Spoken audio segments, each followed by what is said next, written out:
Namaskar, everybody. This is Sapna Khandelwal, your transformation coach, author of Amazon bestseller Unleash the Shakti Within, creator of India Sari Challenge Facebook group, co-founder of Devditi Foundation, and an entrepreneur for the last 30 years doing my own business of renovating precious jewelry. Devditi foundation के तहत ये series चल रही है और इसमें हम we empower women to empower themselves by participating in our numerous online and offline educational and entertaining programs जो हम रेगुलरली करते हैं.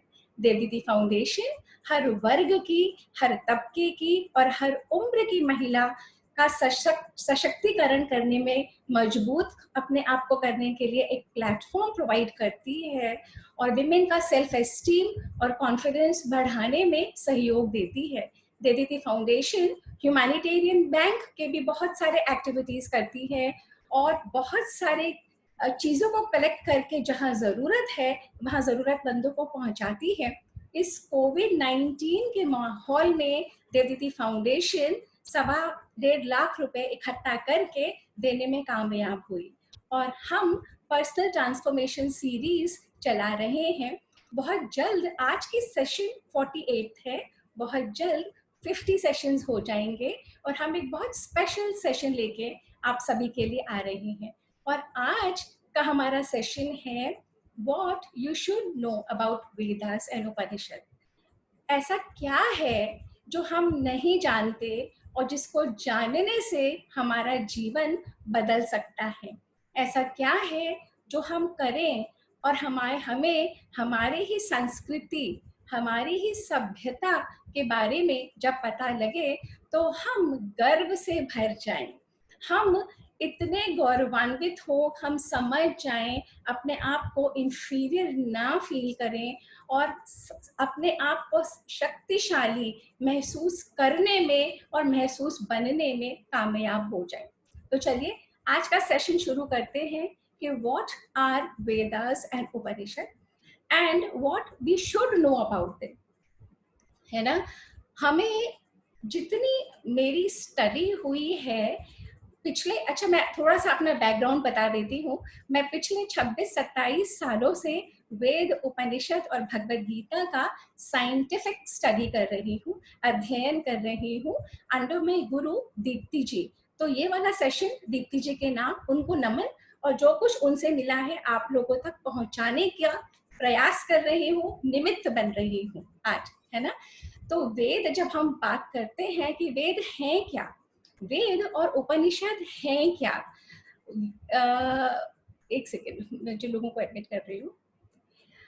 सो when we talk about the Vedas, हम सभी ने स्कूलों में नाम सुन रखा है वेद और उपनिषद, और उसके बियॉन्ड हमें कुछ नहीं पता, है ना. उसके भी हमें ये पता है कि हाँ 4 तरीके के वेद होते हैं. हाँ, हमें ये भी पता है कि they are the oldest documents, they are the oldest manuscript, they are the oldest body of knowledge in the world, और शायद हमें नाम भी पता होगा उनका. उसके बियॉन्ड हम नहीं जानते ये वेद क्या है और उपनिषद क्या है ना. तो आज के सेशन में हम एनालाइज करेंगे कि वेद हैं क्या, वेदों की जर्नी क्या है, वेद क्या कहना चाहते हैं और हमें वेदों के बारे में क्या पता होना चाहिए. सबसे पहले हम ये एस्टैब्लिश कर लें कि जो ये हम हिंदुइज्म बोलते हैं ना, कि हिंदुइज्म जो कल्चर है उसके बुक्स हैं वेद. हिंदू नाम का कोई शब्द हमारे वेद और उपनिषद में नहीं है. हम सनातन धर्म के लोग हैं. सनातन यानी कि एटर्नल, सनातन जो सदा से रहा है और सदा रहता आएगा. सनातन जो किसी देश, काल और परिस्थिति में नहीं बदल सकता, वो होता है सनातन, इटर्नल. और धर्म is the one that holds everything together. धर्म इज अ बॉडी जो वैल्यूज ऑफ लाइफ तो बताती ही है, परंतु it holds the entire universe together. अगर धर्म पे चलता रहा, अगर सूर्य अपने धर्म पर ना चले और रोज ना निकले और रोज ना अस्त हो तो आपका जीवन नहीं हो सकता. अगर चंद्रमा अपना धर्म ना करें, सिमिलरली अगर पृथ्वी रोटेट ना करे और रिवॉल्व ना करे अगेंस्ट द सन, हम लोग एग्जिस्ट नहीं कर सकते। धर्म वो है जो हर एक का अपना एक प्रति धर्म होता है जिसको हम फॉलो करके और अपना जीवन जीते हैं। तो दैट इज जो हमारा ये रिलीजन है, ये जो कल्चर है, ये सनातन धर्म कहलाता था। एटर्नल लाइफ, एटर्नल वैल्यूज, और ये एक तरीका बताता था जीवन जीने का। इसमें कोई पद्धति नहीं बताई हुई कि आपको ये करना ही है और ये नहीं करना है, कोई रिजिड डूज एंड डोंट्स नहीं है। सिमिलरली सनातन धर्म के कोई फाउंडर्स नहीं है। जैसे बुद्धिज्म के हमें पता है गौतम बुद्ध फाउंडर है, क्रिश्चियनिटी के हमें पता है जीसस क्राइस्ट फाउंडर है, इस्लाम के हमें पता है कौन फाउंडर है, परंतु ये सनातन धर्म, इसका कोई पर्टिकुलर फाउंडर नहीं है। जिन्हें हम वेद कहते हैं, वो वेद जब हमारे ऋषि मुनि बैठते थे गहन समाधि में और गहन तपस्या में, तो उनको कुछ शब्द सुनाई पड़ते थे, उनको कुछ रेवलेशन होती थी, उन्हें कुछ जो सुनाई पड़ता था उसे श्रुति कहा गया था। और श्रुति को हमेशा ओरल लैंग्वेज में, ओरल भाषा में दिया जाता था। श्रुति कभी भी लिखी नहीं गई थी। तो जो हमारे शास्त्र है ना, जो हमारी स्क्रिप्चर्स हैं, वो दो हिस्सों में बटे हुए हैं, श्रुति और स्मृति। श्रुति एक वो है जो रिवील्ड हुई है, जो किसी मनुष्य ने नहीं बनाई, जो किसी मनुष्य ने नहीं लिखी, जो उन्हें सुनाई दी गई, उनके जहन में आई इन डीप मेडिटेशन। जब वो लोग बहुत शांति से, बहुत एक मुकाम पे पहुंच के जब वो तपस्या में बैठते थे, तो उन्हें श्रुति सुनाई देती थी जो वो ओरली बताते थे। तो हमारे वेद आते हैं श्रुतियों में। हमारे Veda is an extensive body of work. ये जो चार भागों में ये वेद बटे हैं, ये जो चार की क्लासिफिकेशन हुई है, ये बाद के कालों में हुई है। जब ये बॉडी ऑफ वर्क इतना एक्सटेंसिव होता चला गया, जब ये इतना बड़ा होता चला गया, और इसके ऊपर कुछ ऋषियों ने, कुछ मुनियों ने बैठ के जब कमेंट्रीज लिखी, तो जो कमेंट्रीज उन्होंने लिखी है वो इसका हिस्सा बनती चली गई। और जब ये बहुत बड़ा होता गया, तब इसको चार भागों में बांटा गया। सबसे पहला भाग है ऋग्वेद। ऋग्वेद, एज दे से, is the oldest document, is the oldest knowledge, vast body of knowledge in the world. सब लोग इसे डेट करने की कोशिश कर चुके हैं, सब लोग, सारा विश्व लगा हुआ है, because they have understood the relevance of Veda. और हम और हमारे कल्चर में हमें हमारे वेदों की रेलेवेंस नहीं पता। Anyway, that is besides the point. तो ऋग्वेद इज द ओल्डेस्ट, उसके बाद आता है यजुर्वेद, उसके बाद है सामवेद, उसके बाद है अथर्ववेद।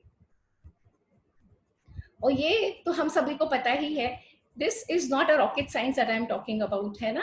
तो जो जो बेसिकली जब हम बात करते हैं सनातन धर्म की, और हम सोचते हैं कि हमें हिंदू क्यों कहते हैं लोग, हमें हिंदू इसीलिए कहा गया क्योंकि किसी समय सिंधु नदी यहाँ पे बहती थी, और सिंधु नदी की तरफ हम लोग थे। तो जब अंग्रेज आए तो उन्होंने हमको हिंदू कहना शुरू कर दिया। हिंदू कहते कहते फिर वो हुई Indus, the river Sindhu became Indu, Indu से Indus, then it became Indoy and we became Indians and our country became India. तो ये मिसप्रोनाउंस होते होते होते सिंधु नदी से हिंदू, हिंदू से इंडस, इंडस से इंडोय इंडिया, ये रही है हमारी जर्नी। हम हिंदू इसीलिए कहलाते हैं। धर्म और सनातन के बारे में मैंने आपको अभी बताया ही था। उसके बियॉन्ड जब हम चलते हैं, तो ये मुझे एक सेकंड दीजिए, मैं अपने इस पे जा रही हूँ। अच्छा, ये नहीं चल रही, एनीवे चलिए। तो ऋग्वेद, यजुर्वेद, सामवेद और अथर्ववेद पर जब आते हैं, जब ऋग्वेदों की बात आई, तो स्क्रिप्चर्स के बारे में जब भी बात आती है ना, हमें ये समझना बहुत जरूरी होता है कि आज का सेशन हम क्यों ले रहे हैं, आज का सेशन में आप लोग क्यों आए हैं। आप लोग अपनी नींद खराब करके इस समय दोपहर के समय ये सेशन लेने आए हैं। क्यों?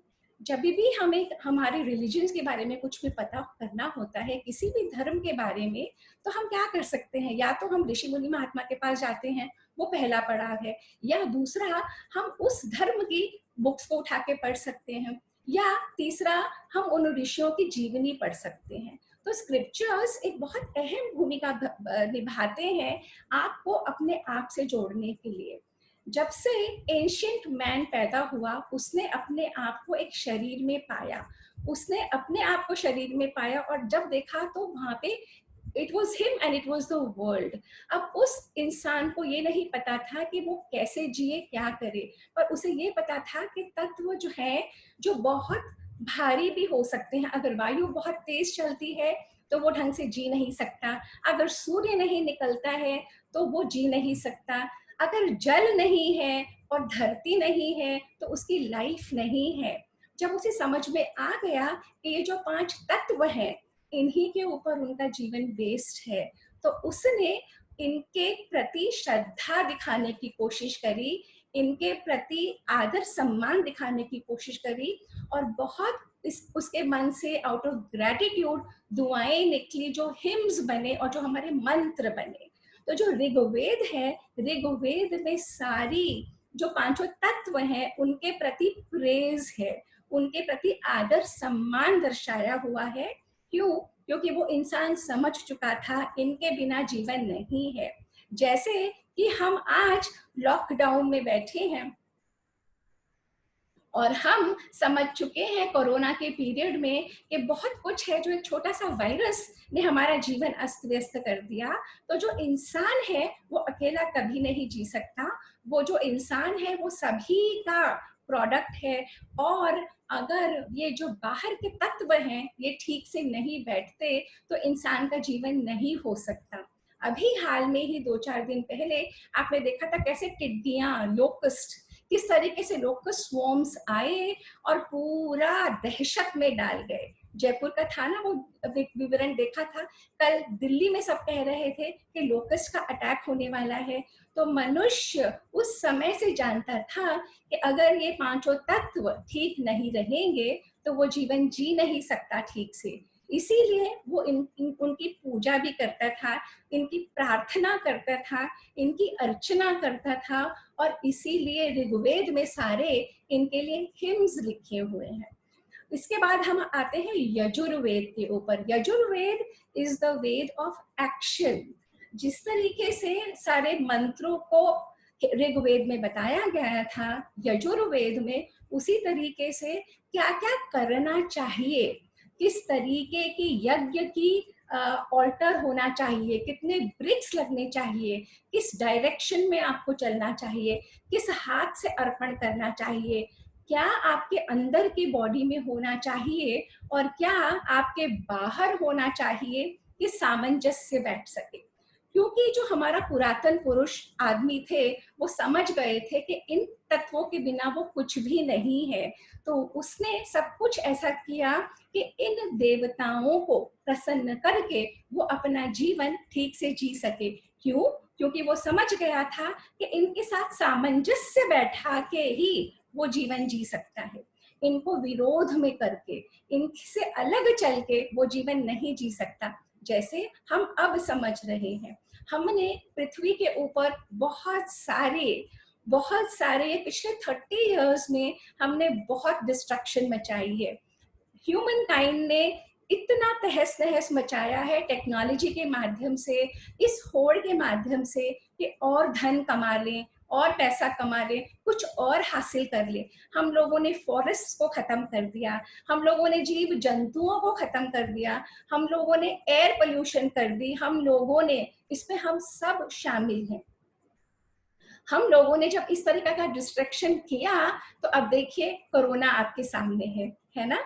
तो जब इस तरीके का वातावरण होता है तो यजुर्वेद में बताया गया है कि क्या वो पद्धति है जिन पे चल के आप जिन देवताओं को, जो 5 तत्व हैं, ऋग्वेद में सारे वर्णन है, इंद्र के लिए, वरुण के लिए, जल के लिए, सूर्य के लिए, अग्नि के लिए, तो इनको आप कैसे प्रसन्न कर सकते हैं और इनको अपने अनुरूप कैसे बना सकते हैं, यह है यजुर्वेद का वर्णन, यजुर्वेद का मेन टेक्स्ट। इसके बाद आता है सामवेद। सामवेद में है knowledge of music and dance. हमारे ये जो क्लासिकल डांसर्स है ना, ये क्लासिकल लिटरेचर है, क्लासिकल आर्ट फॉर्म्स है, ये सब सामवेद से आते हैं।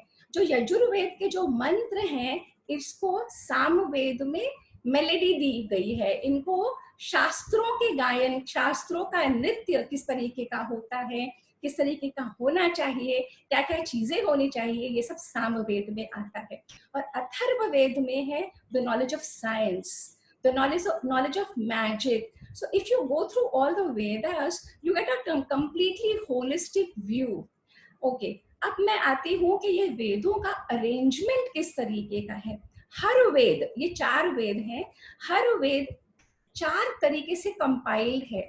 जैसे मैंने बताया था कि वेद कभी भी किसी पुरुष ने नहीं लिखे, वेद रिवील्ड थे, जो श्रुति के द्वारा, सुनने के द्वारा और ओरल ट्रेडिशन से, शिष्य गुरु से शिष्य, शिष्य से शिष्य, ऐसे चलता रहा हजारों साल तक। ये सिलसिला चलता रहा है ना। तो जब हमारे ऋषियों ने बैठ के इनके ऊपर कमेंट्रीज लिखी, तब उन्होंने जब और सूत्र लिखने शुरू करे, तो वो भी वेदों का मटेरियल बनता चला गया। और जब ये वेदों का मटेरियल बनता चला गया, ये इतना बड़ा बॉडी ऑफ वर्क हो गया। जैसे ऋग्वेद में 10,000 मंत्र है, इसी तरीके से अलग अलग वेदों में अलग अलग, तो बहुत बड़ी बड़ी किताबें, पुस्तकें भर जाए, इतना मटेरियल है। ये 4 भागों में डिवाइडेड है। सबसे पहला पोर्शन आता है संहिता। संहिता हर वेद में है, ऋग में भी होगा, सब वेदों में संहिता पोर्शन है। सेकंड पोर्शन होता है ब्राह्मणा, थर्ड पोर्शन है अरण्यक, और लास्ट पोर्शन है उपनिषद, जो हमारे इस टॉपिक का आज का हिस्सा है। तो हर वेद 4 हिस्सों में बटा हुआ होता है, ब्राह्मणा, संहिता, ब्राह्मणा, अरण्यक और उपनिषद। ब्राह्मणा में इस तरीके का विवरण है कि क्या चैंट्स होते हैं, किस तरीके से चलना चाहिए, किस तरीके से हमें करना चाहिए, ये सब वेदों के शुरू के पार्ट्स उसी के लिए बने हुए हैं। संहिता पोर्शन में, ब्राह्मणा में है कि कैसे करना चाहिए, on how to do, basically giving you a technique, किस तरीके से, जैसे साइंस कोई इक्वेशन एस्टैब्लिश करती है, कोई थ्योरी को पोस्टुलेट करती है, फिर वो आपको स्टेप्स बताती है कि इन स्टेप्स पे आप चलेंगे तो आपको ये रिजल्ट मिलेगा। सिमिलरली जो ब्राह्मणा पोर्शन है, वो आपको बताता है कि अगर आप स्टेप 1, स्टेप 2, स्टेप 3, स्टेप 4 कर लेंगे तो आपको ये रिजल्ट मिलेगा, निश्चित आजमाया हुआ रिजल्ट है। परंतु हुआ क्या, जैसे देखिए, अगर मुझे आपको केमिस्ट्री का सेशन देना हो तो मुझे केमिस्ट्री के वर्ड्स यूज करने पड़ेंगे। अगर मुझे बायोलॉजी का सेशन देना हो तो मुझे सारे बायोलॉजिकल टर्म्स यूज करने पड़ेंगे ना। सिमिलरली वेदों की भाषा समझाने के लिए आपको वैदिक वर्ड्स यूज करने पड़ते हैं। और हुआ ये कि हम सब अपनी भाषा को, अपने वर्ड्स को समझ नहीं पाए। हम सबको लगा ये आउटडेटेड हो गई, रिडंडेंट हो गई, इसका कोई मीनिंग नहीं है, इसीलिए ये खोते चले गए। पर ब्राह्मणा पोर्शन में हाईएस्ट नॉलेज दी गई है, उस तक पहुंचने के स्टेप्स दिए गए हैं कि कैसे आप अगर इन स्टेप पे चलेंगे तो आपको ये रिजल्ट मिलेगा। अरण्य पोर्शन में ये एस्टैब्लिश्ड है। ये सनातन धर्म जो कल्चर है, इसमें बहुत क्लियरली एस्टैब्लिश था कि मनुष्य का जीवन सिर्फ पैदा होके, बच्चे पैदा करके, कुछ थोड़ा बहुत कमा के और बूढ़ा होके मर जाना नहीं है। मनुष्य का जन्म बहुत दुर्लभ है और बहुत बहुत प्रयत्नों के बाद मिलता है। शास्त्र बताते हैं कि 84 लाख योनियों में से निकल के तब मनुष्य का जीवन मिलता है।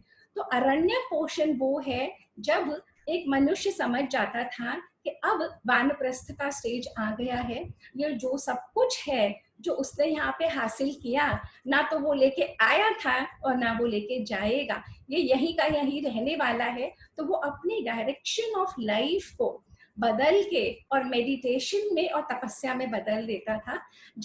तब वो जाके गहन फॉरेस्ट में या माउंटेन्स पे बैठ के तपस्या करते थे और उन्हें मेडिटेशन के दौरान जो नॉलेज मिलता था वो नॉलेज अरण्यक पोर्शन में है। तो मेनली जो हमारे उपनिषद है ना, वो हर वेद के अरण्यक भाग में आते हैं। उसके बाद चौथा भाग है वेदों का उपनिषद। उपनिषदों को वेदांत भी कहा गया है, वेदों का अंत। कल मैंने परसों कहीं सेशन लिया था और वो मुझसे पूछ रहे थे कि उपनिषद कहाँ पाए जाते हैं, उपनिषद क्या अलग बॉडी ऑफ वर्क है। तब आई रियलाइज कि हम लोगों को ये भी नहीं पता कि उपनिषद कहाँ स्थित होते हैं, उपनिषद क्या है। In any case Upanishad is, जैसे वेद बहुत बड़ा बॉडी ऑफ वर्क है, वो डिफाइंड नहीं था, उसको कुछ ऋषियों ने डिफाइन किया। सिमिलरली उपनिषद हर वेद, जैसे आसमान में तारे छिपके हुए होते हैं ना, उसी तरीके से उपनिषद है जो हर वेद में कहीं ना कहीं है। परंतु हमारे ऋषियों ने आइडेंटिफाई करा कि इस वेद का मंत्र नंबर सपोज 101 से लेके मंत्र नंबर 140, ये भाग it holds the highest philosophy in the world, इसके बियॉन्ड कोई फिलॉसफी हो नहीं सकती। तो उन्होंने उतने पोर्शन को उपनिषदों का नाम दिया। तो हमारे उपनिषद इस तरीके से बने। कहते हैं कि 108 उपनिषद थे, परंतु होते होते सृष्टि के काल से चलते चलते लुप्त होते चले गए। अब हमारे पास 11 उपनिषद हैं, 10 से 12 के बीच में है जिन्हें हम प्रिंसिपल उपनिषद बोलते हैं, वो अवेलेबल हैं। और वो भी इसीलिए हमें अवेलेबल हैं कि आदि शंकराचार्य ने उनके ऊपर भाष्य लिखा है। अब कुछ ऐसे उपनिषद हैं जो बहुत छोटे हैं, जो आपके एक A4 साइज शीट पे भी आ सकेंगे, यानी 10 या 12 मंत्र ही हैं। और कुछ इतने बड़े उपनिषद, देखिए मैं आपको दिखाती हूँ। जैसे ये है ईशा उपनिषद, ये इतनी सी पतली सी है ईशा उपनिषद, इसमें सिर्फ 12 मंत्र हैं, सिर्फ 10 से 12 मंत्र के बीच में ईशा उपनिषद है। और दूसरी तरफ ये है बृहद अरण्यक उपनिषद, ये देखिए, ये देखिए, आप देख रहे हैं, ये इतनी बड़ी बॉडी ऑफ वर्क उपनिषद है। तो आदि शंकराचार्य ने उपनिषदों के ऊपर कमेंट्री लिखी। आदि शंकराचार्य ने जब उन्होंने अपनी गहन तपस्या में बैठ के जब उन्होंने देखा कि ये सनातन धर्म कहीं खोसा चला जा रहा है, ये सनातन धर्म की हानि हो रही है, तब उन्होंने बैठ के इसे इकट्ठा करने की कोशिश करी। और छोटी सी अल्प आयु में 32 इयर्स में तो वो चले गए थे, उससे पहले उन्होंने इसके ऊपर कमेंट्रीज लिखी हैं। तो जैसे ये भगवत गीता है, भगवत गीता पे मैं बाद में आऊंगी, भगवत गीता है, ये शंकर भाष्य है, ये आदि शंकराचार्य ने इसके ऊपर कमेंट्री लिखी हुई है। वेदों की भाषा इतनी गूढ़ थी कि उस समय के वैदिक एज के लोग समझ जाते थे, परंतु वेदों को अनंत काल हो चुका है। हम कहते हैं अनंत काल हो चुका है, यूरोपियंस वगैरह कहते हैं कि कम से कम 5000 साल पुराने हैं, दैट्स व्हाट दे से। बट उन्हीं की स्टडीज में ये भी आया है कि कम से कम लाख, 3 लाख, 5 लाख साल पुराने हैं। कोई भी इसे, इसकी एजिंग को एस्टैब्लिश अभी तक नहीं कर पाया है ना। तो वेदों हम बात कर रहे थे, तो शंकराचार्य ने इनके ऊपर कमेंट्रीज लिखी हैं। तो ये जो प्रिंसिपल उपनिषद हम कहते हैं ना, ये सब वेदों के ही भाग हैं। जैसे यजुर्वेद में 6 उपनिषद पाए जाते हैं, ऋग्वेद में 1 उपनिषद पाया जाता है, सामवेद में केनोपनिषद पाया जाता है। इसी तरह अलग अलग उपनिषद, 108 उपनिषदों में से 11 या 12 अवेलेबल हैं, बाकी खो चुके हैं। वो 11 या 12 इन वेदों में ही पाए जाते हैं। तो जब हम बात करते हैं हमारे ग्रंथों की, हमारे स्क्रिप्चर्स की बात करते हैं, तो उसमें 2 तरीके की स्क्रिप्चर्स होते हैं, श्रुति एंड स्मृति। श्रुति ग्रंथ जब आते हैं तो उसमें होते हैं वेद और उपनिषद, और स्मृति ग्रंथ हम बोलते हैं, स्मृति क्यों बोलते हैं, जो याददाश्त से, जो मनुष्य के द्वारा लिखे हुए हैं, और जो मनुष्य एक दूसरे को बोल के, और जो लिनिएज चली जा रही है, उनको हम कहते हैं स्मृति ग्रंथ।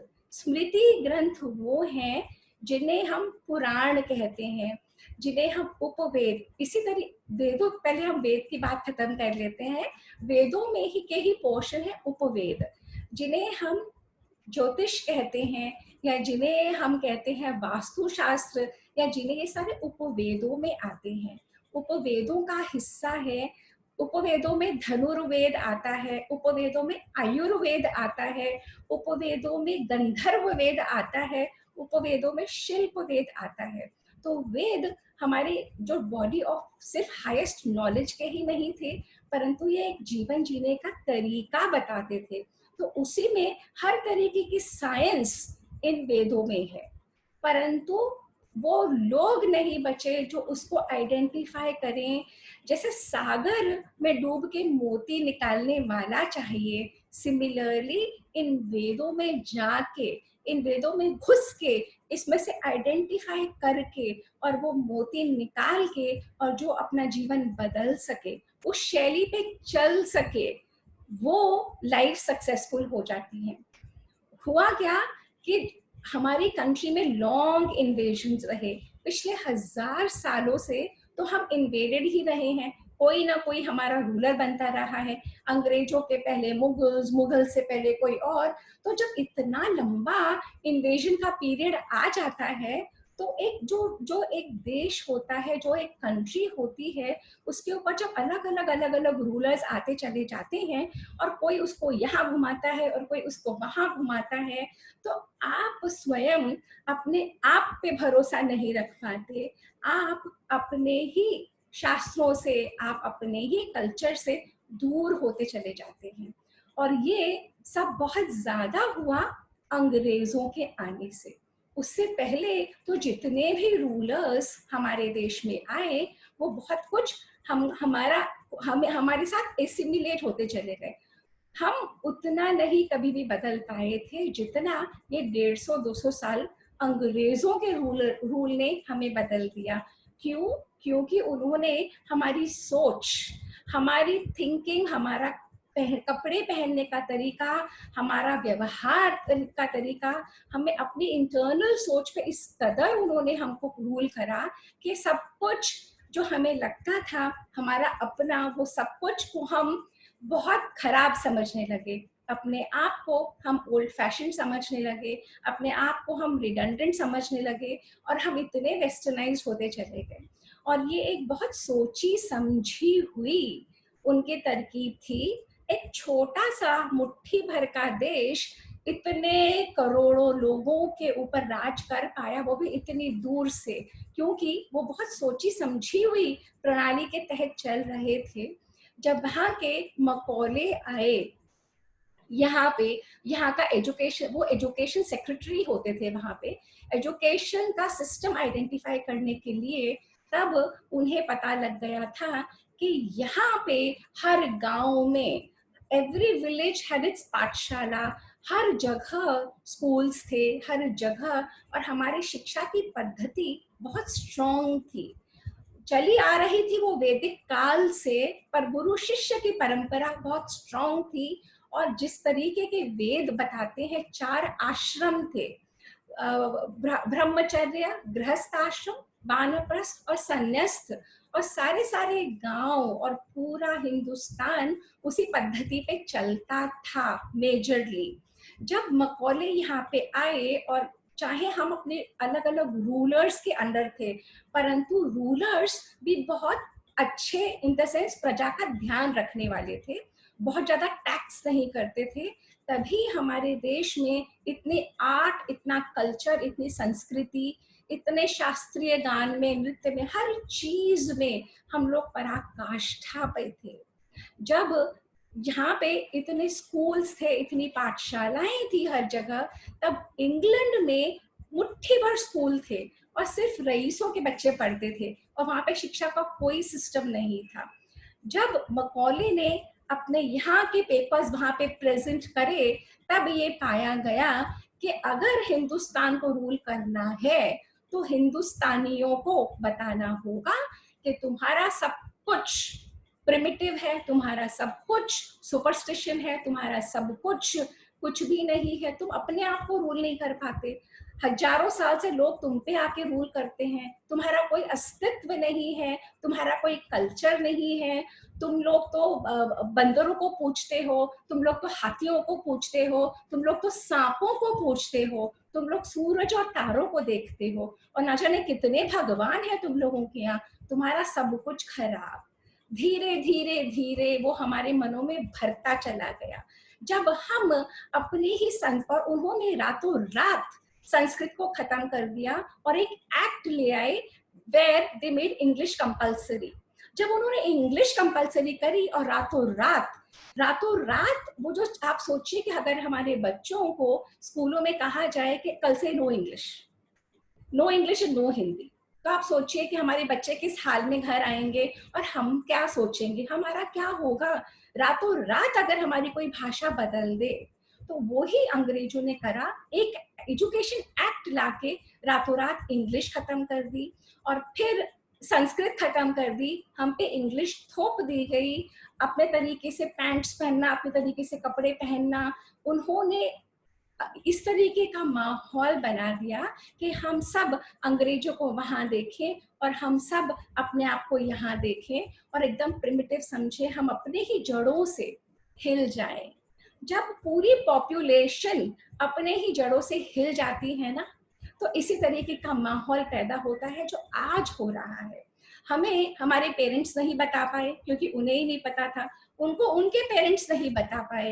ये कितने, जब से ये 150-200 सालों के रूल में होते होते होते हम आज इस मुकाम पे पहुंचे हैं, हमें अपने ही कल्चर के बारे में कुछ नहीं पता।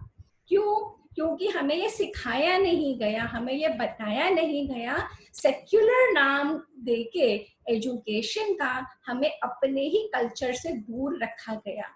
और जब कोई भी पॉपुलेशन, जब कोई भी कंट्री अपने ही रूट्स पे गर्व नहीं करती, जब कोई भी कंट्री अपने आपके कल्चर पे, अपनी वैल्यूज पे खड़ी नहीं रहती विथ प्राइड, तो हम कभी फ्लरिश नहीं कर सकते, हम कभी ग्रो नहीं कर सकते।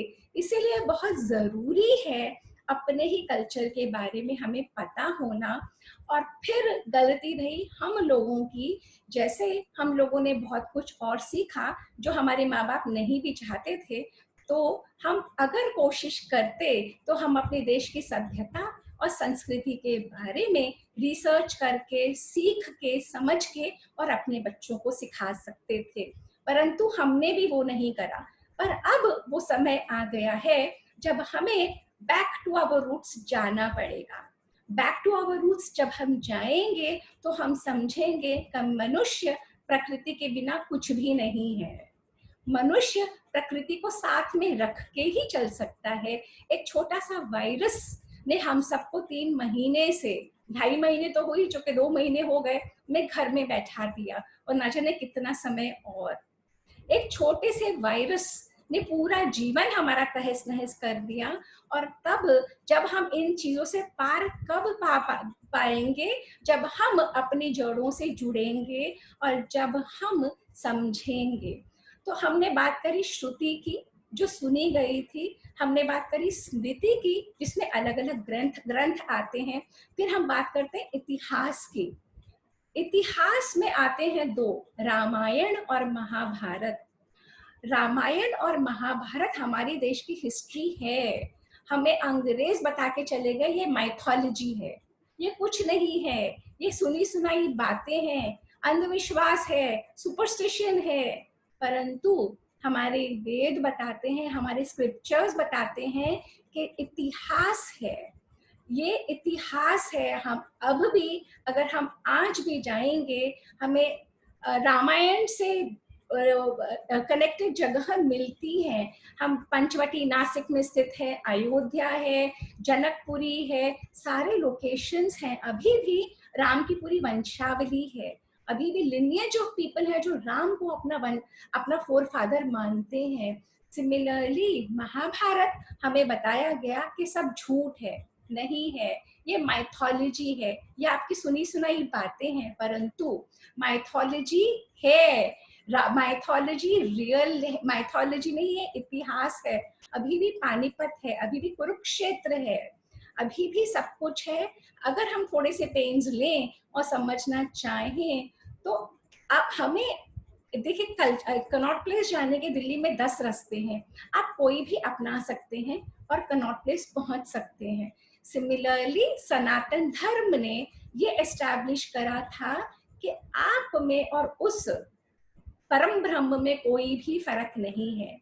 यही है उपनिषदों का ज्ञान, हाईएस्ट ज्ञान जो कोई भी रिलीजन कहीं भी वर्ल्ड ओवर नहीं बताता। सब जगह ये चलता है कि आप अलग हो और वो अलग है, परंतु उपनिषद ही है, वेद ही है जो कहते हैं आप में और उसमें कोई फर्क नहीं है। आपको उस तक पहुंचने की प्रक्रिया पे चलना है, तब आप पाएंगे। अच्छा, एक छोटी सी कहानी सुनाती हूँ, बहुत इंटरेस्टिंग।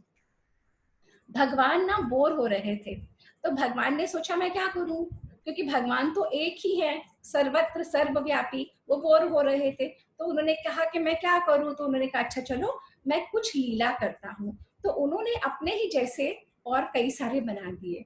अब वो कई सारे और कौन थे, वही थे, भगवान थे। वो उनसे खेल करने लगे। खेलते खेलते खेलते खेलते ये सब लोग इतने बिजी हो गए अपने ही झमेलों में, अपनी ही चीजों में, अपनी ही दुनिया में, ये सब के सब भूल गए कि हम भगवान हैं।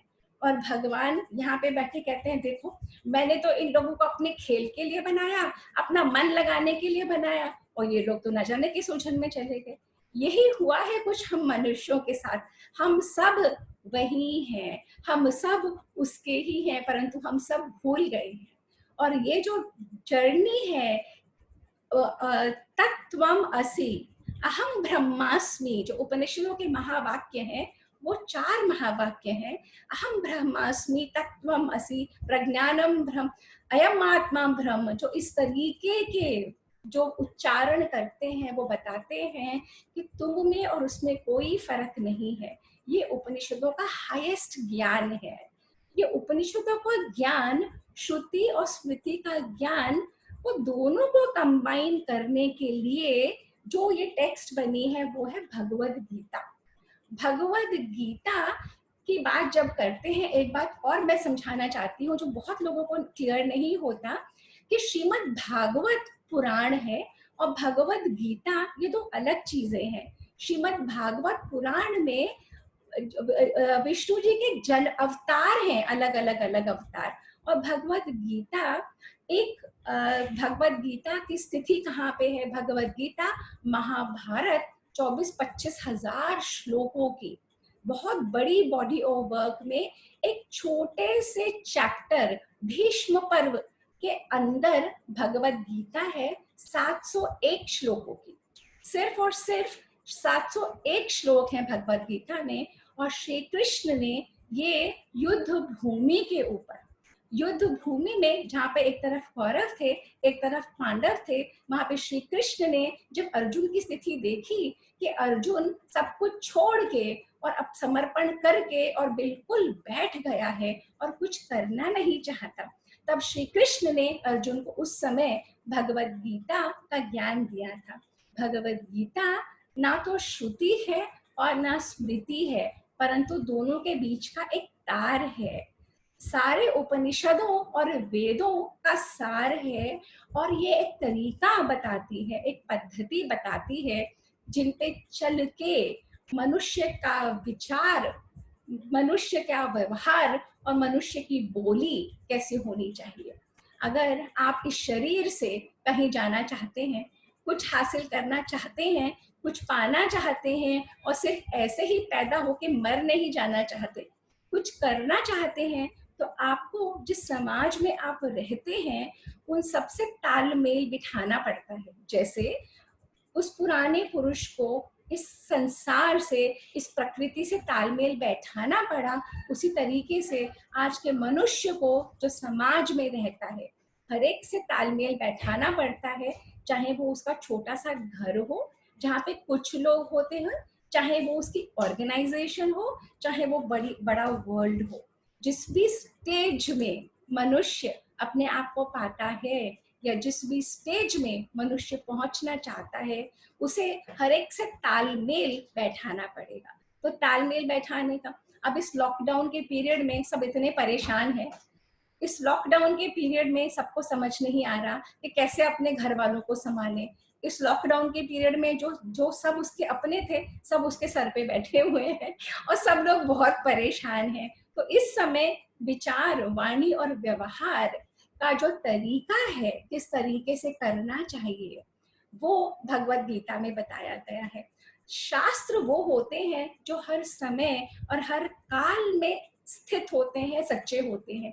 ये नहीं कि आज कोरोना का पीरियड है तो आज एक नया शास्त्र चाहिए, कल खत्म हो जाएगा तो परसों एक नया शास्त्र चाहिए, ऐसे नहीं होता। It's one body of work जो हर समय वेदों, उपनिषद, भगवत गीता, ये हर समय के लिए, हर देश के लिए, हर काल के लिए, और इन सब में हिंदू का कोई जिक्र नहीं है। हिंदुइज्म नाम की कोई चीज नहीं है। हिंदू का जिक्र आया ही बाद में। जितने भी ये सारे देवी देवता बने हैं ना, ये सब भी वेदों में नहीं है, ये सब भी एड ऑन होते चले गए। देखिए, हमारा देश ही एक ऐसा देश है जिन्हें पता है भगवान बनाने की पद्धति। हम भगवान बना लेते हैं मिट्टी से, हम भगवान बना लेते हैं पेड़ों को, हम भगवान बना लेते हैं पत्थरों को, पहाड़ों को, नदियों को। हम भगवान बनाते हैं, मिट्टी के गणेश जी बनाए, उन्हें घर में लाया, उनकी पूजा करी और उन्हें वापस भेज दिया, है ना। हमारे देश में गॉड मेकिंग टेक्नोलॉजी है। जब ये टेक्नोलॉजी जिस देश के पास होती है ना, सिंगल एक कोई पर्सन नहीं है कि यहाँ पे ये करो, 10 चीजें करोगे, 10 कमांडमेंट्स, तो आप हेवन पहुंचोगे। हमारे यहाँ कभी कुछ रहा ही नहीं। आप खुले छूटे हुए हो। अगर आप करना चाहो तो ठीक, नहीं करना चाहो तो ठीक, पूजा करना चाहो तो ठीक, नहीं करना चाहो तो ठीक, आस्तिक हो तो बहुत बढ़िया, नास्तिक हो तो कोई भी बुराई नहीं। अगर आप ये करो, अगर आप वो करो, कोई पर्टिकुलर डे, कोई कुछ भी नहीं है। It is very free.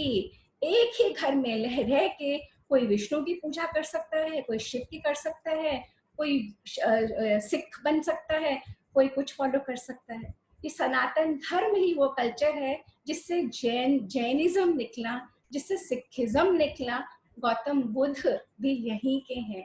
इसी कल्चर में से हिंदुस्तान को, एंशियंट इंडिया को क्रेडल ऑफ सिविलाइजेशन बताया गया है।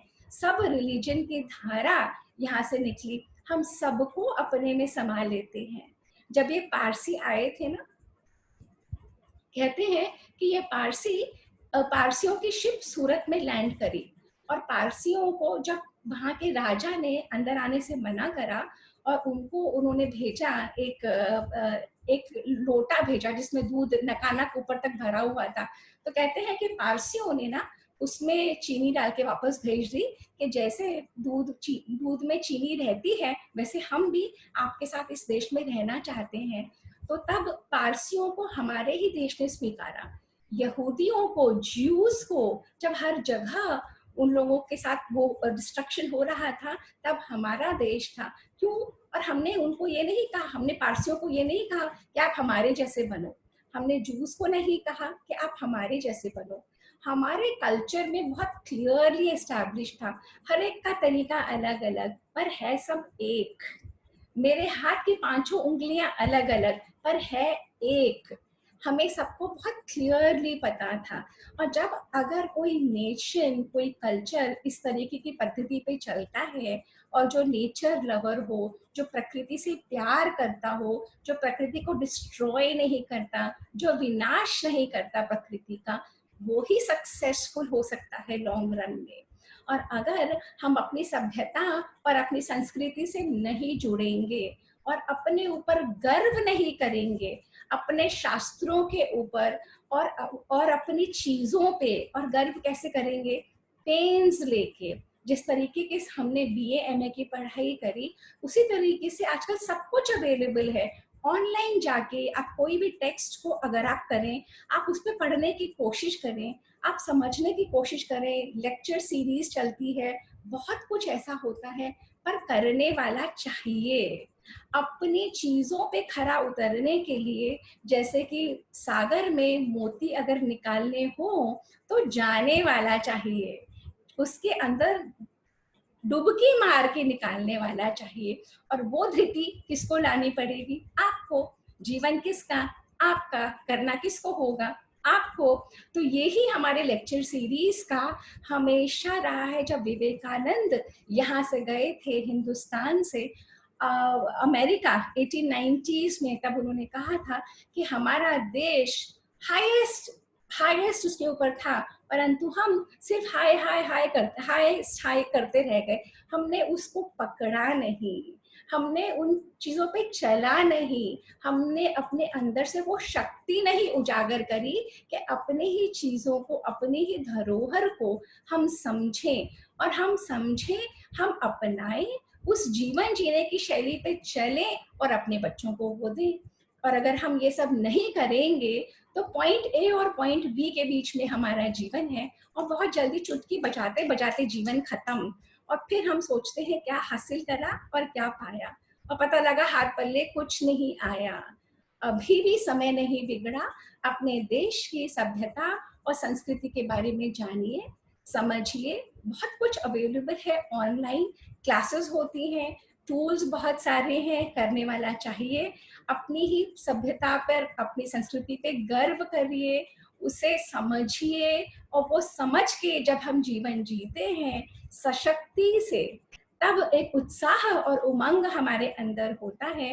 और जब हम जीवन ढंग से जीते हैं, with discipline, with commitment, with dedication, then we become winners of our life. And now I will open this session to the people who may have any questions. Yes, all yours. Okay, now I have questions here. I look into the chat box. आपको मैं unmute करूं? Please advise if I can join classes of Vedas. Of course, you can join classes of Vedas. I've been doing a study of the Vedas and Upanishad for the last 27 years. Vedanta academy हमारा है जहाँ से हम लोग classes करते हैं, और Vedanta academy के अलावा चिन्मय मिशन में रेगुलरली क्लासेस होती हैं, और रेगुलर ऑनलाइन कोर्सेज अवेलेबल हैं। आपको अपने घर से कहीं जाने की जरूरत नहीं है, आपको सब कुछ मिल जाएगा, अवेलेबल है। करने का लगन चाहिए आपको। If you want which one among the Vedas, देखिए कोई भी अगर पूछता है ना कि हम वेद पढ़ें और कौन सी पढ़ें, it's a very silly question. Why I'll tell you, Veda is a huge body of work.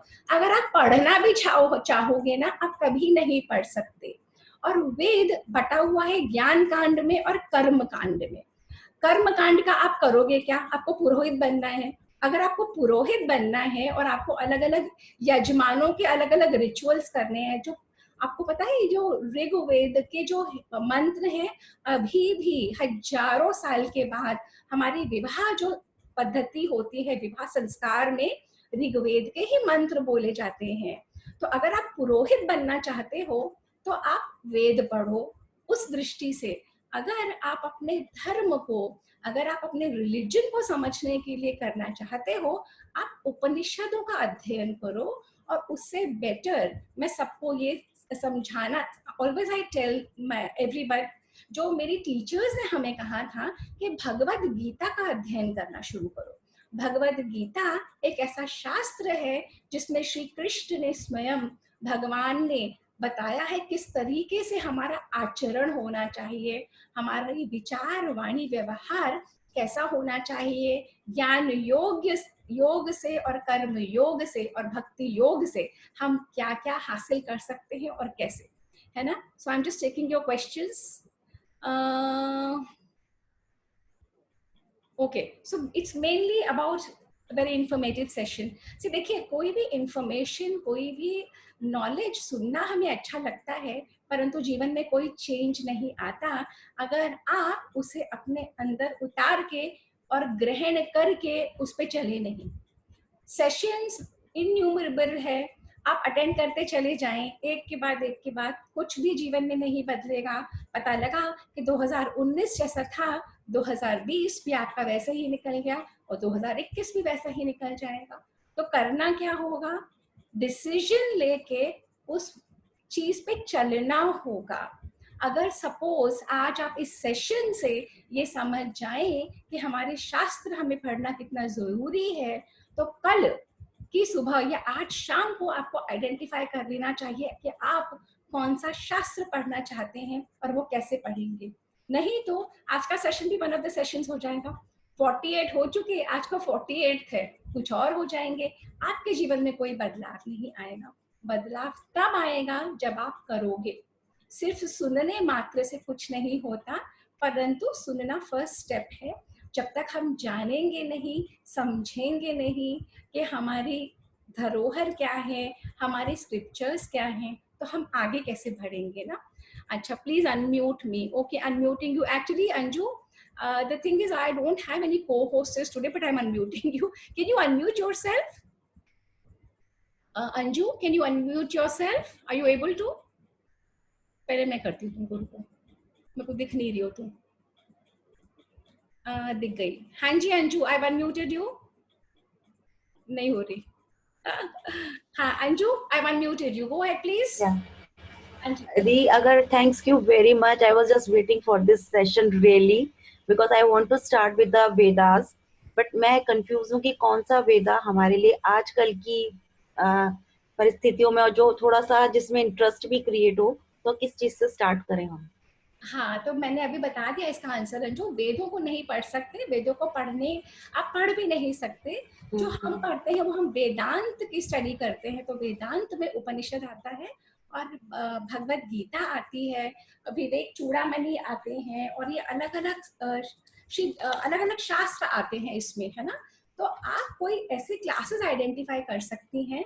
आप उपनिषद की स्टडी भी स्टार्ट करने से पहले भगवत गीता पढ़ें, तो वो मैंने पढ़ी रहता है। और भगवत गीता चिन्मय मिशन की ऑनलाइन क्लासेस होती हैं, तो उसमें जरूर पढ़ें।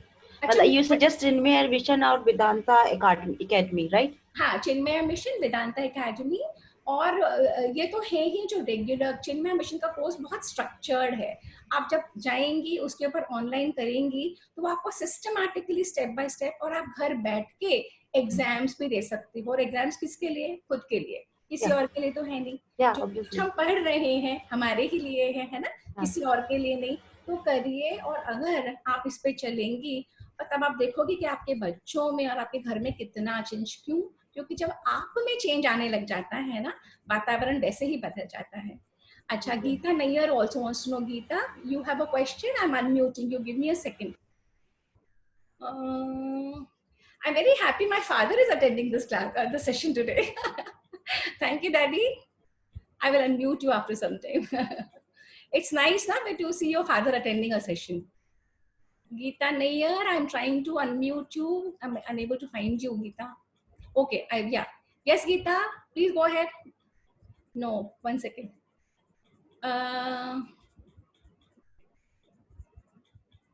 गीता, आपने, हाँ Geeta, go ahead please. Geeta, मैंने कर लिया, अब कर लिया।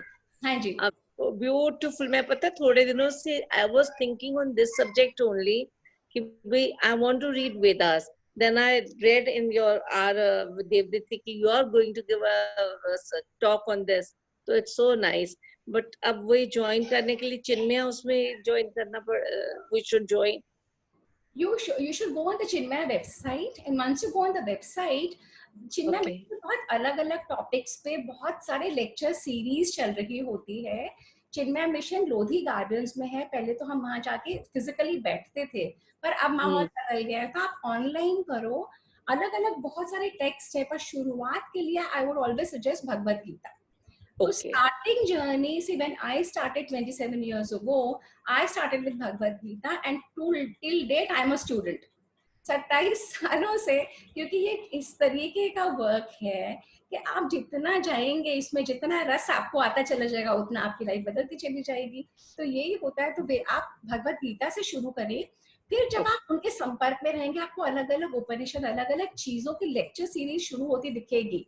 एक बार आप शुरू करने के लिए, अब अगर हमें Z पे पहुंचना है, हमें ABC चलना पड़ेगा ना। तो ABC पे पहले चलेंगे, तो तब हम पहुंच जाएंगे। और इन चीजों से घबराना नहीं है कि इतना सारा है, मैं कैसे करूंगी। अगर हम चलना शुरू कर देते हैं ना, पहले स्टेप लेने की बात होती है।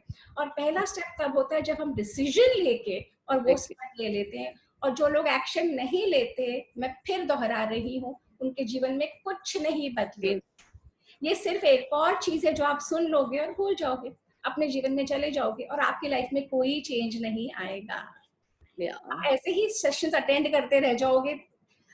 सेशंस अटेंड करना अच्छी बात है, पर हमारा जीवन हमें हाथ में लेके छोटा सा हम सबको मिला है और ना जाने कितना बचा है ना.